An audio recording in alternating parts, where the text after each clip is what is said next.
ఉంటుందన్నమాట. స్టార్ట్ చేద్దామా మరి. శివాష్టకం. ప్రభుం ప్రాణనాదం విభుం విశ్వనాథం జగన్నాథనాదం సదానందభాజం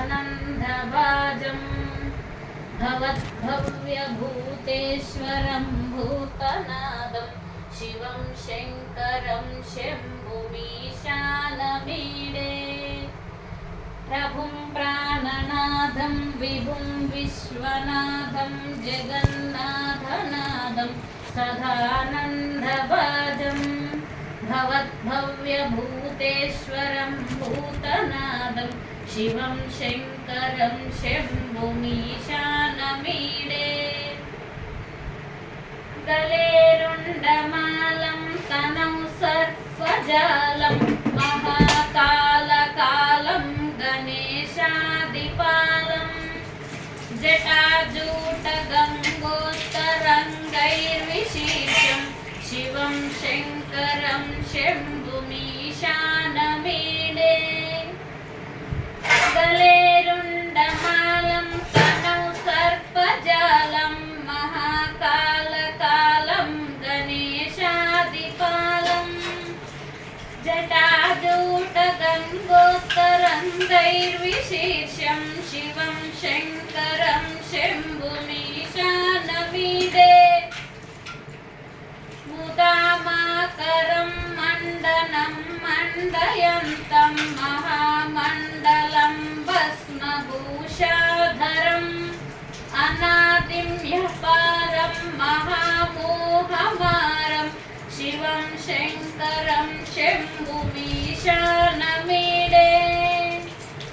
ముదామాకరం మండనం మండయంతం మహామండలం భస్మభూషాధరం అనాదిం యపారం మహామోహమారం శివం శంకరం శంభుమీశానమీడే.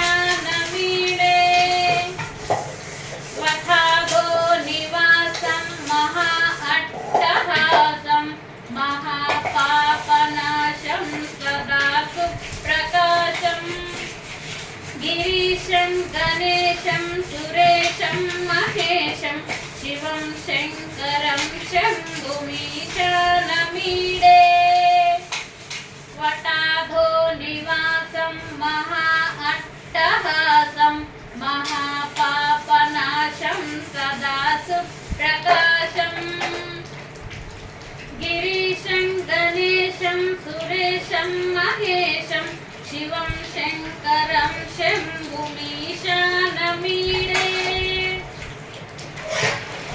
గిరీంద్రాత్మజా సంగృహీతార్థదేహం గిరౌ సంస్థితం సర్వదా పన్నగేహం పరాబ్రహ్మ బ్రహ్మాదిభిర్వంద్యమానం శివం శంకరం శంభుమీశానమీడే. గిరీంద్రాత్మజా సంగృహీతార్థదేహం గిరౌ సంస్థితం సర్వదా పన్నగేహం పరాబ్రహ్మ బ్రహ్మాదిభిర్వంద్యమానం శివం శంకరం శంభుమీశానమీడే. కపాపం త్రిశూలం కరాభ్యం దదానం పదాంభోజనం రాయకామం దదానం బలివర్ధనాయానం సురాణాం ప్రధానం శివం శంకరం శంభుమీశానమీడే. కపాపం త్రిశూలం కరాభ్యం దదానం పదాంభోజనం రాయకామం దదానం బలివర్ధనాయానం సురాణాం ప్రధానం శివం శంకరం శంభుమీశానమీడే. శరచ్చంద్రగాత్రం గణానందపాత్రం త్రినేత్రం పవిత్రం గణేశస్య మిత్రం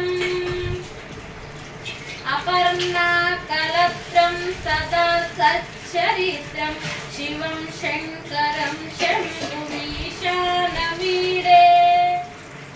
శరచ్చంద్రగాత్రం గణానందపాత్రం త్రినేత్రం పవిత్రం గణేశస్య మిత్రం అపర్ణకలత్రం సదా సచ్చరిత్రం శివం శంకరం శంభుమీశానమీడే హరం సర్పహారం సీతాభూవిహారం భవం వేదసారం సదా నిర్వికారం శ్మశానే వసంతం మనోజం దహంతం శివం శంకరం శంభుమీశానమీడే హరం సర్పహారం చిదాభూవిహారం భవం వేదసారం సదా నిర్వికారం శ్మశానే వసంతం మనోజం దహంతం శివం శంకరం శంభుమీశానమీడే స్వయం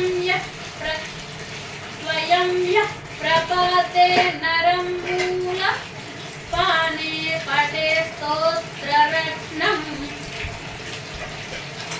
విహ ప్రాప్య రత్నం సుపుత్రం సుధాన్యం సుమిత్రం కలత్రం విచిత్రైక్ష్యమారాధ్య మూరం ప్రయాంతి స్వయం యః ప్రభాతే నరం మూలపానే పటే స్తోత్రరత్నం విహ ప్రాప్య రత్నం సుపుత్రం సుధాన్యం సుమిత్రం కలత్రం విచిత్రైక్ష్యమారాధ్యమూలం ప్రయాంతే ఇది శ్రీ శివ అష్టకం సంపూర్ణం. ఇది 2 సార్లు చదివి పెట్టడం జరిగిందండి, గమనించగలరు. శ్రీ శివాష్టకం సంపూర్ణం.